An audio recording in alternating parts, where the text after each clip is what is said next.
The borough, which is now known as Centralia, Pennsylvania, located in Columbia County, Pennsylvania, was actually once land that was owned by Native American tribes. It was sold in the year 1749 for the sum of £500. In today's earning, that's over $500,000 or $800,000.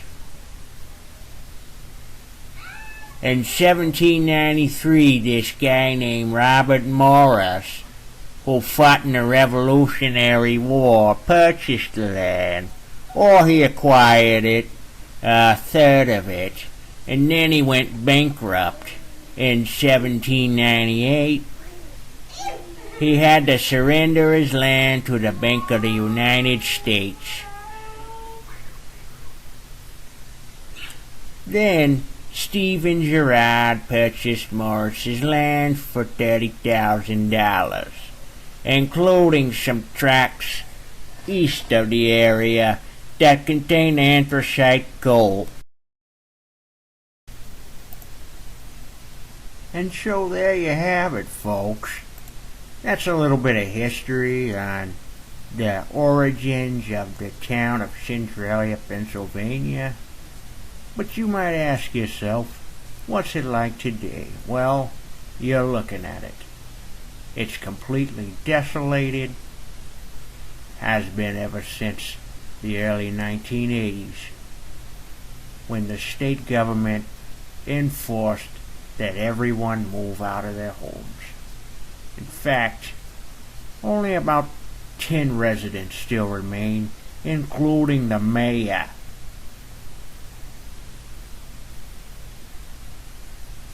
Not a whole lot going on in this place.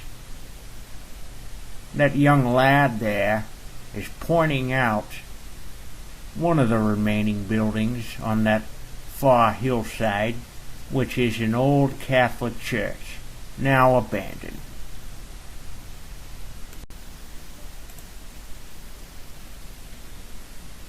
This all started on a warm spring day in 1962. Some of the volunteer firefighters in the area decided they wanted to burn some garbage, which ended up in a catastrophic event. Apparently, there was some exposed coal veins which started the fire that's been burning ever since. So now what you have is vents sporadically placed throughout the borough a bellowing smoke and steam from the hot, sweating ground. The trouble with this, obviously, was the amount of sulfuric oxide coming from the ground, which caused cave-ins and toxic flumes, which are obviously toxic to us. The ground there was actually warm to the touch, almost like it was perspirating.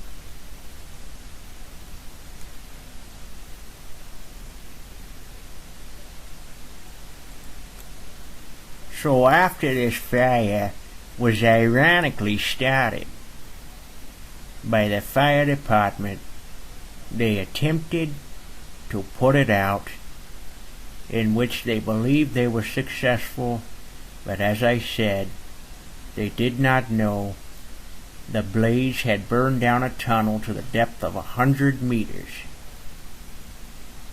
which is where a bunch of abandoned mines were.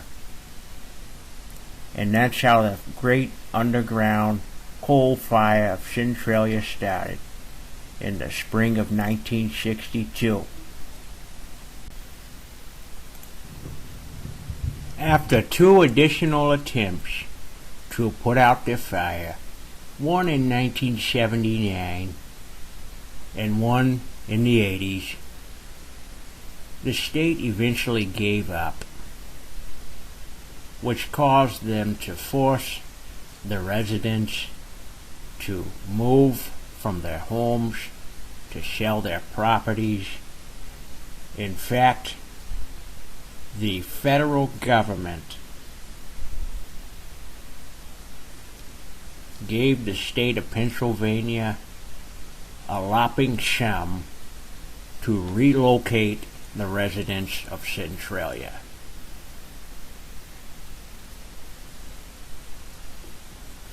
The coal that's burning under the ground is called anthracite coal. It's only found in this part of the world.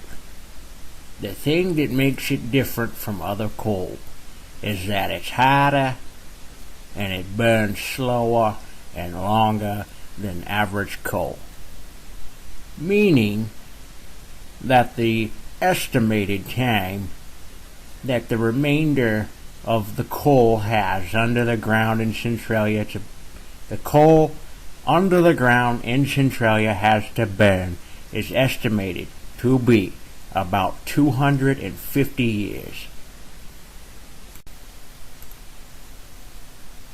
So ever since these happenings, the town of Centralia has become somewhat of a cult classic.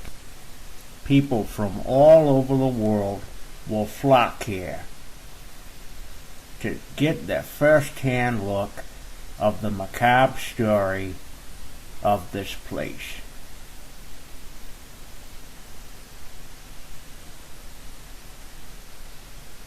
Many, many people have came here.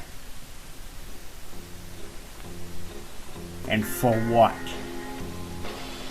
Why do people come here? Is it to smoke doobies? I sure hope not.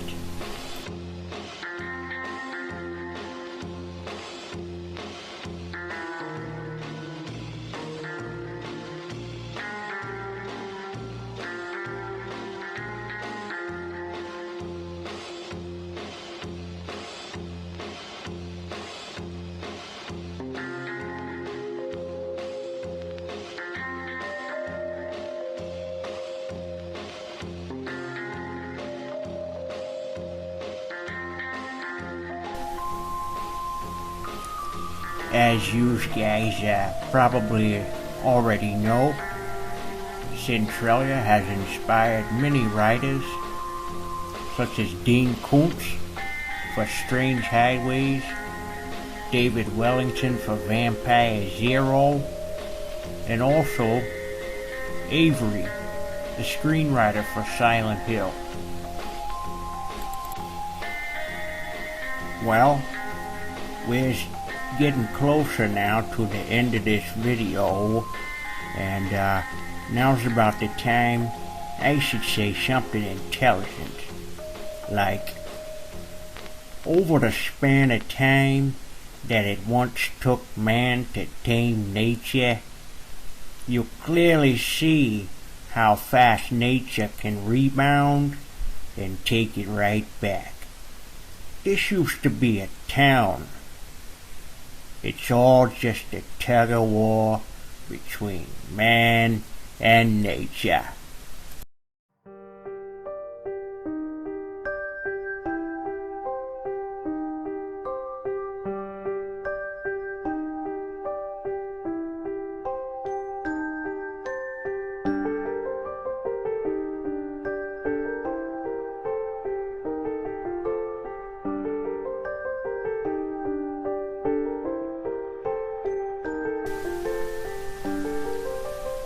Now keep in mind that if you're going to visit Centralia today, which that's the only time you can visit it, unless you're Marty McFly or something, but if you're going to visit Centralia, you're bound to see the graffiti highway.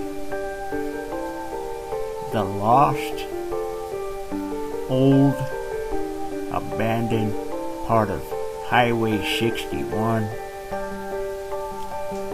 that was closed down due to the cave-ins on the road.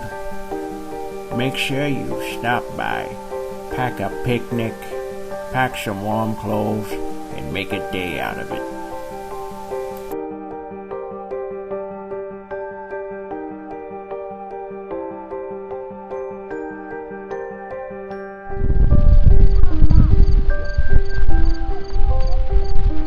This is what happens to a major state road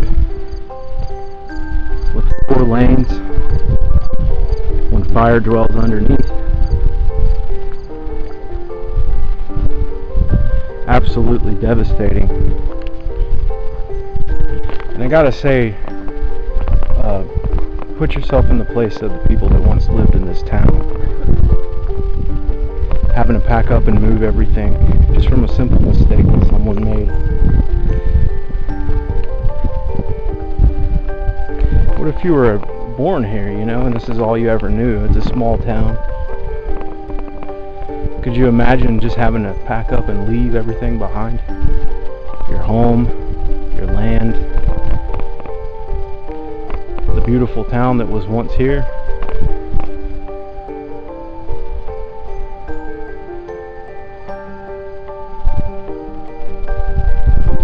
It's all part of the great mystery of Centralia, Pennsylvania.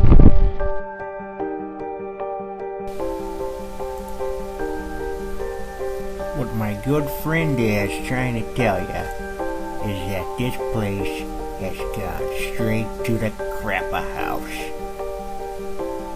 As you can see, the massive gash in old Highway 61 there, which was caused by 2 veins crossed over to get burning under the ground at a 45-degree angle, which caused the road to improve.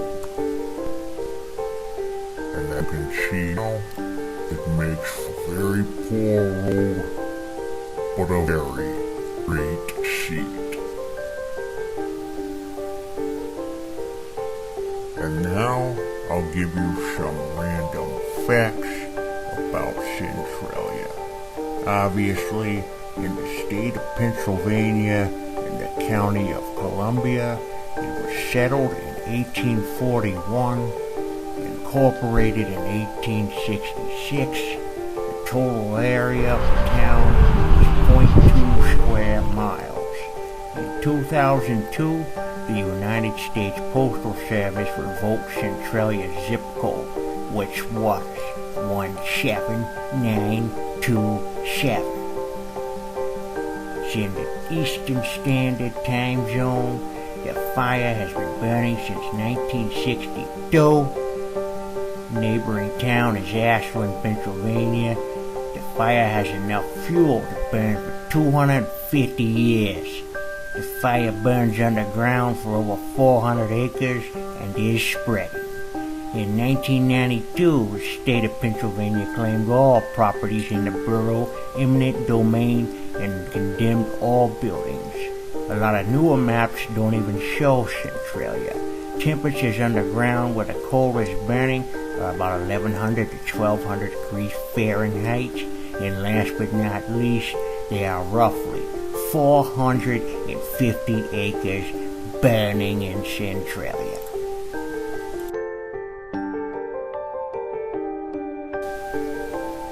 Ladies and gentlemen, if you like what you saw here, then hit the like button. Go ahead and do it. And also, remember to subscribe.